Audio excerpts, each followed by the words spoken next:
नमस्ते। बाबा विशुद्धानंद जी की गुरु परंपरा की ओर से मैं अनिरुद्ध मुखर्जी आप सभी को बहुत बहुत स्वागत करता हूँ। आज हम लोग चर्चा करेंगे कुमारी भोजन के बारे में। इस वीडियो में पहले हम लोग तो चर्चा करेंगे कि कुमारी का इम्पोर्टेंस क्यों, उसके बाद बाबा विशुद्धानंद जी जब कुमारी करते थे कैसा होता था, उनको लेकर कुछ घटनाएं, उसके बाद कुमारी का निर्वाचन कैसे करें, उसके बाद कुमारी भोजन कैसे करवाए, कैसे क्या होता, बंडुल आश्रम में मैंने कैसा देखा कुमारी होता है, बनारस आश्रम में मैं कैसा देखा कुमारी होता है, जैसे जहाँ मैं कुमारी होते हुए देखा है वो सभी का वर्णना, और आखिर में मैं कैसा कुमारी करता हूँ उसको लेके हम लोग कंक्लूजन ड्रॉ करेंगे। तो पहले तो आते हैं कुमारी पूजा क्यों, कुमारी भोजन क्यों, पूजा नहीं माइंड इट, कुमारी भोजन क्यों, पूजा क्यों नहीं, क्योंकि पूजा जो हमारे ज्ञानगंज गुरु परंपरा में है, कहते कुमारी को अगर पूजा करते तो इतना तेज का विकास हो सकता है कि कुमारी का शरीर देहोपात भी हो सकता है। तो इसीलिए हमारे गुरु परंपरा में कुमारी भोजन के ऊपर ही जोर दिया गया है, कुमारी पूजा के ऊपर नहीं। और ये हमारे जो गुरु परंपरा स्वामी विशुद्धानंद परमहंसदेव ज्ञानगंज घराना, इस गुरु परंपरा में कुमारी भोजन बहुत टॉप मोस्ट, बहुत इम्पोर्टेंट ये एक मैटर है। इसको आप पहले तो समझ लेना। पहले तो कुमारी क्यों, देखिए मोटा मोटा बात को समझते हैं। जैसा कि आप महाशक्ति को जानते हैं, महाशक्ति जो सुप्रीम पावर, आप जैसे जिसको माने, इसको आप कोई शिव माने, कोई शक्ति माने, कोई काली माने, कोई कृष्ण माने, कोई ब्रह्म माने, कोई कुछ भी माने, अल्लाह माने, कोई कुछ भी माने, तो जो सुप्रीम पावर है उसके पास पहुंचने के लिए हम लोग कई कई तरीके से पूजा करते हैं। किसी भगवान के जाके शिवलिंग के ऊपर पूजा करते हैं, कि कोई मूर्ति को, ऐसा कोई सिद्धपीठ है, कोई यंत्र है, उसको जाकर हम लोग पूजा करते हैं। मतलब क्या, कोई विशेष विशेष जगह में वही महाशक्ति का प्रकाश बहुत ज़्यादा होता है। अगर उसमें जाके हम लोग पूजा करते हैं तो वो महाशक्ति के पास वो पूजा बहुत जल्द पहुंचता है और उसका सिद्ध भी बहुत जल्द होता है। तो अभी महाशक्ति का प्रकाश कैसा कैसा, पहले तो माता पिता में भगवान का प्रकाश, गुरु में भगवान का प्रकाश, उसके बाद नारायण शिला है उसमें भगवान का प्रकाश, उसके बाद बाण लिंग है उसमें भगवान का प्रकाश, उसके बाद सूर्य है उसमें भगवान का प्रकाश, उसके बाद अग्नि है उसमें भगवान का प्रकाश, उसके बाद पानी है उसमें भगवान का प्रकाश। यही विशेष क्षेत्र है जिसमें भगवान का प्रकाश अधिक होता है, और इसके लेके आप देखिए घुमा फिरा के उसमें पूजा होता है। माता पिता, शिव, नारायण शिला, इसको तो पता चलता है। पानी देखिएगा, कुंभ का मेला होता है, गंगा जल को पूजा करते हैं, नर्मदा माई का पूजा होता है, वैसे सूर्य भगवान का पूजा होता है। और अग्नि का, ये तो अग्निहोत्र तो रोज का वो चलता है, अग्नि ब्राह्मण के लिए अग्नि गुरु है। तो ऐसा जैसा वैसे ही कुमारी में वही महाशक्ति का विशेष प्रकाश, भगवती शक्ति, महाशक्ति, इसको विशेष प्रकाश होता है कुमारी में। तो इसीलिए कुमारी भोजन का महत्व बहुत बहुत बहुत बहुत बहुत अधिक है। इसको आप समझ लीजिए, इसके ऊपर कोई बात नहीं। कुमारी कौन, कुमारी का निर्वाचन कैसे करें, इसको तो पहले जानते हैं। हमारे गुरु परंपरा में कुमारी उसी को कहते हैं, करीब करीब ब्राह्मण घर का वो होना चाहिए। ब्राह्मण मतलब पिता की तरफ भी ब्राह्मण, माता की तरफ भी ब्राह्मण, वहाँ से जो वो होता है उसमें आप करीब करीब 3 साल या 5 साल के ऊपर, क्योंकि तब तक बच्चे को खुद से खाना वो तो नहीं होता, तब तक मम्मी खिलाता है, उसको वो बोध भी नहीं रहता है। मोटा मोटा 5 साल के, अगर 3-5 साल के ऊपर उसको उम्र होगा, और उसके बाद आप चाहे तो उसको 12, 14, 15 साल तक आप खींच सकते हैं। क्योंकि मैं बनारस जब गया था तो बनारस में देखा बहुत अधिक उम्र का भी कोई आता है वो कुमारी करने के लिए। तो मैं जेठू को पूछा कि इसका उम्र तो बहुत ज़्यादा है फिर भी ये कुमारी भोजन के लिए बैठा हुआ है। तो जेठू ने मुझे बोला नहीं, हमारे गुरु परंपरा में वो चलता है, क्योंकि कुमारी अगर वो शुद्ध उसका चरित्र है, शुद्ध उसका व्यवहार है, तो किसी भी उम्र का उसको हम कुमारी कर सकते हैं। फिर भी कुमारी कितना करें, 5 साल से आप 11-12 साल तक अगर मिल जाता है मोटा मोटा, तो वो कुमारी के लिए ठीक है। अगर आप नर्मदा किनारे में जाओ तो नर्मदा किनारा में कोई भी बच्ची हो उसी को कुमारी लेके वो बिठाते हैं। तो हम लोग विचार विवाद में नहीं जाना है। हमारे गुरु परंपरा में जो ब्राह्मण है, ब्राह्मण घर का लड़की, उसी को कुमारी मानते हैं। उम्र में कोई अपर लिमिट नहीं है। फिर भी मैं आप लोगों से मैं थोड़ा बहुत कह सकता हूँ कि 5 साल के ऊपर 11-12 साल तक आप लोग कुमारी कर सकते हैं। ऐसा होता है कुमारी का निर्वाचन। उसके बाद बाबा विशुद्धानंद जी के दौरान कुछ बातें, कुछ कहानियाँ। देखिए, हमारे गुरु परंपरा में कुमारी जो है वो बहुत मान्य है। कैसा मान्य है? आप बाबा के बारे में आप देखिए, बाबा जब कुमारी करते थे दुर्गा पूजा के दौरान तो रोज 300-400 कुमारी होता था। आप समझ लीजिए, रोज 300-400 कुमारी होता था। और वो कुमारी के लिए साड़ी वगैरह मिल से आता था रोज। और बाबा जो विभूति वो दिखाते रहते थे, उसके लिए उनको कुमारी भोजन करवाना पड़ता था। क्यों? क्योंकि जो कोई शुद्ध चीज देखने का अधिकारी नहीं है, वो दिखाने के लिए बाबा के शरीर में ताप होता था। और वो ताप के प्रशमन के लिए जो बाबा ने वो गलती किया कि जो अधिकारी नहीं है उसके शुद्ध व्यक्ति का शुद्ध चीज तथ्य का प्रदर्शन करवाया, तो उसके लिए कुमारी करवा के वो जो दोष होता है वो भगवती के ऊपर चढ़वा देते थे। तब जाके बाबा को थोड़ा सा वो शांति मिलता था। इसलिए जब भी कोई विभूति का बाबा प्रदर्शन करते थे वो कुमारी खिलाते रहते थे। एक बात वो रहता है कि बाबा, कोई एक भक्त था, तो वो बाबा को बोला, बाबा मैं आईने के साथ मैं अपना बाल सही कर रहा था, तो मैं देखा आईने के अंदर से वो गणेश जी छलक रहा है, गणेश जी दिखाई दे रहा है। तो बाबा को बोला ये क्या सही है? बाबा ने बोला हाँ सही देखा, आईने के अंदर से गणेश जी तुमको वो ऐसा बुला रहा था। अगर तुम इतना 1008 कुमारी खिला दो, देखो गणेश जी को मैं तुम्हारे सामने लाके खड़ा कर देता हूँ।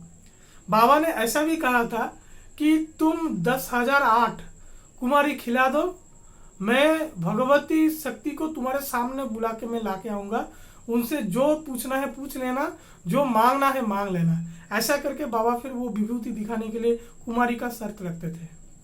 फिर क्या, कुमारी के बारे में कैसा एक कहानी आपको बताते हैं कि बाबा एक बार कामाख्या गए थे। तो कामाख्या में पंडा लोग जो थे बाबा का हर एक मौका वो देखते थे कुमारी कब कब कैसे कैसे करे। जितना कुमारी हो कितना भी हो, कम उसमें कुछ नहीं आता। तो बाबा एक बार कामाख्या घूमने के लिए गए। तो कामाख्या में पंडा लोग बोले कि बाबा अगर हमारे सिस्टम में आपको कुमारी करवाना पड़ेगा, माने पंडा लोगों का जैसा कुमारी चलता है उस हिसाब से कुमारी करवाना पड़ेगा, आपका नियम इसमें नहीं चलेगा। तो बाबा विशुद्धानंद जी बोले भाई तुम लोगों का नियम हमको पता नहीं, हमारे गुरु आश्रम में जैसा चलता है हम लोग यहाँ पे बैठे हैं और कुमारी इस हिसाब से होगा। तो पंडा लोग भी अड़ गए, बोले देखो एक भी कुमारी तुम्हारे पास नहीं आएगा। बाबा फिर पूजा के आसन में बैठ गए और बैठे हैं बाबा, तभी एक बच्ची, एक कुमारी कहाँ से आया और बाबा को बोले एक कुमारी आया है। बाबा बोले उनको अच्छी तरीके से उनका आप लोग सेवा करो। तो उनका अच्छी तरीके से ऐसा सेवा करवा के दिया और वो चले गए। और बाबा क्या मुस्कुराते रहे ऐसा। तो उसके बाद क्या हुआ, वो जब भी वो एक कुमारी आए सेवा करके चले गए, कहाँ से पता नहीं 100 कुमारी सब आने लगे। और फिर कामाख्या में बैठ के बाबा ने कितना 100 कुमारी को उन्होंने सेवा करवाया। और पंडा लोग तो बस देखते ही रहे कि कहाँ से कुमारी आया, कहाँ से कुमारी का सेवा किया, बाबा का शक्ति का कैसा प्रताप। ये तो एक बात। तो बाबा कुमारी में कितना इज्जत था। बाबा का जितना भी डिसाइपल का जो सब लड़की था कुमारी, तो वो डिसाइपल लोग बोलते हैं तुम दादाजी के पास जाओ, दादा गुरुदेव के पास जाओ और कुछ विभूति देखने के लिए मांग करो। तो शिष्य अगर पूछता है तो वो कुमारी के लिए शर्त देगा। तो शिष्य सिखा देता है गुरु के पास जाके मांगना। तो ऐसे वो लोग करते थे। तो कुमारी अगर कोई भी बाबा के पास विभूति दर्शन के लिए चाहते थे तो बाबा बिना शर्त उसको कभी कभी विभूति दिखा देते थे। कैसा विभूति, कोई आता है बोलता है मेरे को मिठाई, दादाजी मेरे को मिठाई खाना है, तो वो बोलता है ठीक है, थोड़ा सा एक ऐसा एक बॉक्स लो, बॉक्स तुम्हारे हाथ पे ऊपर रखो और उसको कपड़ा उसके ऊपर डाल दो। और बाबा विशुद्धानंद जी ऐसे ही बैठे हुए हैं और चेयर के ऊपर ऐसा हाथ मार रहे हैं, ऐसा करके हाथ मार रहे हैं। और अभी वो बॉक्स खोल के देखा पूरा मिठाई भर गया। तो ऐसे करके कुमारियों को कभी कभी वो आनंद देते थे। दूसरा क्या, कोई कुमारी आ गया तो बोला कि मेरा जो सफ़ेद बाल होता है, तो सफ़ेद बाल दाढ़ी सिर का सफ़ेद बाल तुम उठाओ। तो उस दौरान क्या होता था, कोई बाल काला नहीं करता था, सफ़ेद बाल वो तुड़वाता था। तो जितना भी कुमारी लोग बाबा का सफ़ेद बाल ऐसे पकड़ पकड़ के सिर से निकलता था, उतना ही रसगुल्ला एक मिठाई है, वो बाबा अपने दाढ़ी के पीछे से ऐसे हाथ घुमाते थे, और जितना बाल सफ़ेद बाल खींचोगे उतना रसगुल्ला तुम लोगों का। तो ऐसा करके करके जो बाबा के जो कुमारी सब, वो शिष्य की सब लड़की लोग कुमारी थे, वो आश्रम में कुछ भी कर सकते थे। आश्रम का अगर फूल पत्ता, फूल फल वगैरह कुछ हो, कोई उसमें हाथ नहीं लगाएगा। पर जो कुमारी है वो बराबर हाथ लगा सकता है, कोई भी फूल पत्ती तोड़ सकता है, उसमें कोई मनाही नहीं, कोई रोक टोक नहीं, कुछ नहीं। तो इतना बात मैं आपको क्यों बताया कि बाबा कुमारी को कितना मानते थे। जो दूसरे शिष्य के लिए कोई शर्त था, कुमारी के लिए कोई शर्त नहीं। कभी भी कोई भी विभूति वो बाबा दिखाते थे। अगर दूसरे को कुछ विभूति या शक्ति का प्रदर्शन दिखाना था जो उसका लायक नहीं थे, तो उसका जो दोष चढ़ता है, तो वो दोष का मुक्ति कुमारी के ऊपर होता है। अगर बाबा के परिवार में कोई किसी का जन्मदिन हो, या कोई मृत्यु हो, कि कोई विवाह हो, कि कोई अनुष्ठान हो, कोई दीक्षा हो, हमारे गुरु परंपरा में दीक्षा के दौरान क्या होता है, कुमारी करवाते हैं। हवन होता है ना, तो हवन में को बोलता है कुमारी ही अग्नि स्वरूप है। तो कुमारी को अगर हम लोग भोजन करवाते हैं, तो वो अग्नि में है आहुति डालने का ही समान वो काम करता है। तो इसलिए हवन कुछ नहीं, बस कुमारी को भोजन कराओ। तो ये सारी घटनाएं आपको बता दिया। अभी कुमारी का अपमान करने का एक कोई घटना है, ये भी आपको कहना चाहूँगा कि कोई एक कुमारी आए थे, और गरीब घर का वो माता माई थे, बच्चा कुमारी माई गरीब घर का वो थे, और देखने में कुछ अच्छा नहीं था। तो कोई शिष्य उसको अपमान किया, उसको लेके ठट्टा हंसी मजाक किया वो कुमारी को लेके, कि कैसे कैसे तुम आ गए आश्रम में, ऐसे करके थोड़ा सा उसको अपमान कर दिया। और बाबा विशुद्धानंद जी को ऐसा पता चला, तो बाबा विशुद्धानंद जी पहले तो वो कुमारी को थोड़ा सा उसको फिर संतोष देने के लिए कुछ किया, और वो शिष्य का क्या हुआ, वो शिष्य का अगले ही दिन मुंह से खून निकल के वो मर गया, कुमारी के माँ के अपमान करने के लिए। तो इतना ये बात भी मैं आप लोगों को कह दिया कि आश्रम में कुमारी का कितना इज्जत है, कुमारी का कोई दोष नहीं, कुमारी एकदम सराहकों पे, कितना कुछ भी कुमारी भोजन आप कराओ, और कुमारी का अपमान बिल्कुल नहीं। तो ये सारी कुछ घटनाएं मैंने आपको बता दिया।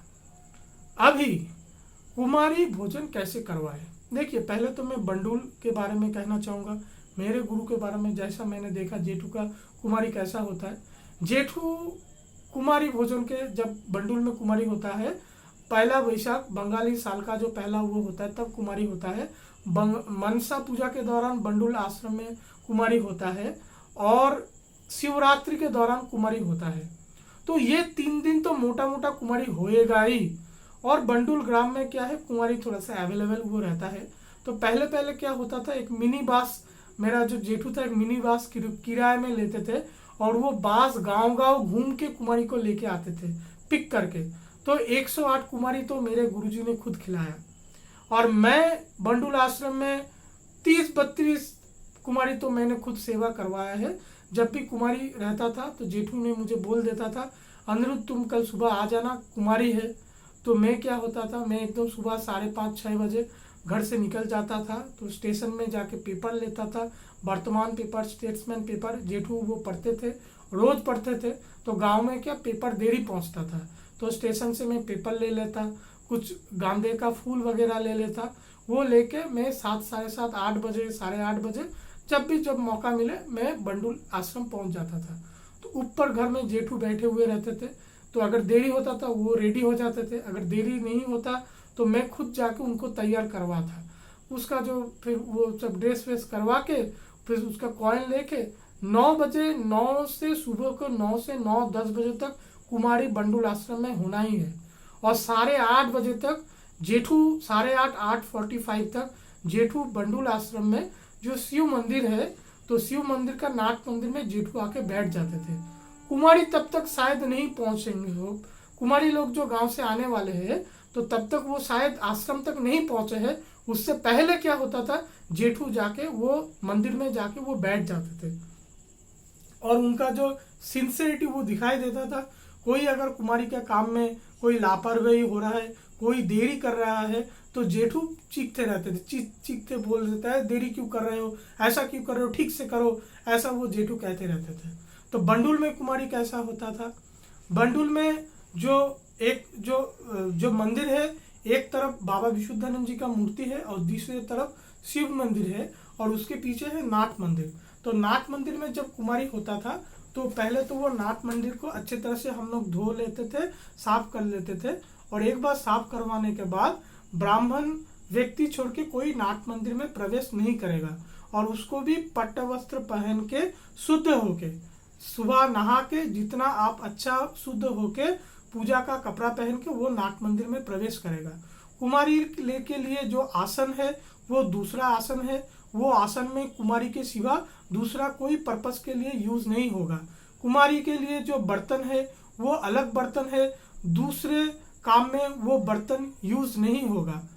तो जो कुमारी लोग आए उन लोगों का आसन देके उसके बाद थोड़ा सा आप वो साल पत्ता देते थे, क्योंकि उतना तो स्टील का वो थाला नहीं मिलता है, साल पत्ता का थाला, उसके बाद कचौरी, उसके बाद तरकारी, उसके बाद फल कुछ देते थे, उसके बाद मिठाई देते थे, उसके बाद समोसा देते थे और उसके बाद हम लोग साड़ी देते थे, पान देते थे और खाने के लिए एक दक्षिणा देते थे। तब जेठू देते थे 5 रुपये, 5 रुपये के बाद 10 रुपये, अभी तो मैं 15 रुपये वो देता हूँ। तो पूरा वो सब जब उन लोगों का सेवा सब हो गया, खाना पीना फिर रिपीट करवा के जब सभी को संतोष हो गया तो सब जेठू खुद, तब उनका कितना उम्र हो गया, 85, 86, 88, 89, 90 ईयर्स तक मैं उनको देखा है, वो अपने चेयर से उठ के पूरा सिर झुका के वो कुमारी को प्रणाम करते थे और मैं जेठू को पीछे से पकड़ा रखता था कि वो प्रणाम करते वक्त वो गिर ना जाए। तो ऐसे करके वो प्रणाम करते थे और फिर बाहर सब कुमारी लोग जब आते थे तो बाहर जो नॉन ब्राह्मण डिसाइपल्स डिवोटीज है वो मंदिर के बाहर खड़े रहते थे। तो कोई कोई फिर कुमारी को प्रणाम कर रहा है, कोई कोई कुछ दक्षिणा दे रहा है और उसके बाद कुमारी का जो हम लोग भोजन देते हैं वो भोजन को हम लोग ज़्यादा देते हैं। तो ज़्यादा देने से क्या होता है, तो जो बचेगा वो प्रसाद है, तो वो प्रसाद लेना होना होता है। तो आश्रम में क्या होता था, हर कोई फिर प्रसाद के लिए फिर वो सब बोलता है मेरे को तो मेरे को, तो वो तो आश्रम में चलता है। तो ऐसा करके बंडुल आश्रम में कुमारी होता था, ये मैंने देखा। बनारस आश्रम में रोज एक कुमारी होता है, कुमारी के लिए एक अलग घर बनाया हुआ है, लोकल का कोई कुमारी आते हैं और थोड़ा कुछ उनके लिए कुछ मिठाई फल वगैरह वो रहता है और रोज कुमारी माँ आके सेवा करके जाते हैं। वैसा मैंने बनारस आश्रम में व्यवस्था देख के आया था, अभी का मुझे पता नहीं।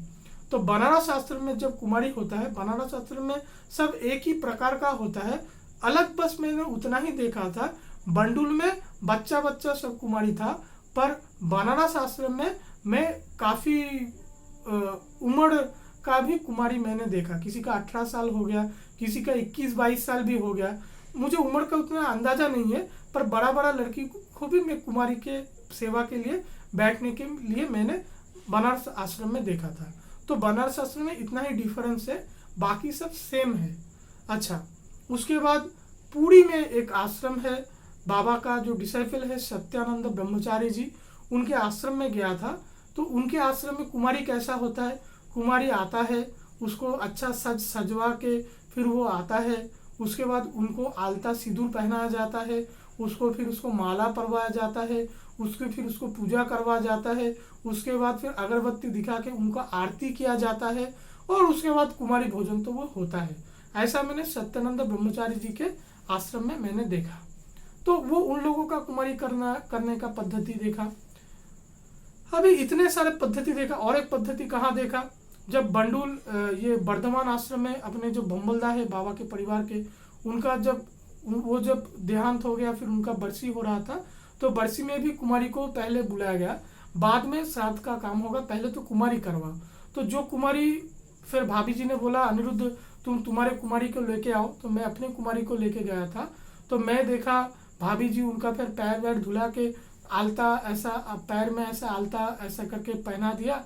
तो उसके बाद कुमारी को बिठाए, तो उनको जो कांसे का, एक ही कुमारी था तो एक ही कांसे का बर्तन में उनको खिलाया, और आखिर में खाने के बाद वो कांसे का बर्तन धो के वो कुमारी को वो दे दिया। ये मैंने देखा था, और साड़ी भी काफ़ी महंगा दिया था। तो ये डिफरेंस मैंने बोम्बलदार के बरसी के दौरान देखा था कि कांसे के बर्तन में खिला के वो कांसे का बर्तन भी गिफ्ट कर दिया, साड़ी भी गिफ्ट कर दिया, और पान भोजन दक्षिणा वो तो है ही। तो बोम्बलदार के उसको देखा। और एक कैसा मैंने कुमारी देखा, और एक कुमारी मैंने देखा कि बनारस आश्रम के जो ट्रस्ट का कमेटी है, तो वो कमेटी का जो मेंबर है उनसे मेरा थोड़ा कुछ जान पहचान है। तो वही किसी के मैंने घर पे गया था, तो उन्होंने मुझे बताया कि अभी क्या है, साड़ी ऑब्सोल्यूट हो गया है, कोई बच्ची साड़ी नहीं पहनता है। तो उसके लिए एक कोई साउथ इंडियन कुमारी है, तो ओकेशन में वो कुमारी के लिए उनको बुलाते हैं, तो कुछ मिठाई कैडबरी वो कुमारी को देते हैं, और जो बच्ची लोग जैसा सालवार कामीज ऐसा पड़ता है वैसा कोई कपड़ा वो कुमारी को देते हैं, साड़ी नहीं देते हैं, क्योंकि अभी बच्चा लोग साड़ी नहीं पहनता है। तो वही कपड़ा उनको देते थे जो कपड़ा वो बच्ची पहनेगा और जो बच्चा वो बच्ची को अच्छा लगेगा। तो ऐसा करके फिर मैंने वो भी एक कुमारी मैंने देखे। तो जितना तरह का कुमारी करवाना मैंने देखा, जहाँ जहाँ पे देखा वो सब मैंने कह दिया। आखिर की बात है मेरे घर में कैसा कुमारी होता है, और बाबा और कुमारी के लिए क्या कहा है, ये अगले वीडियो में आ रहा है। रुकिए। नमस्ते।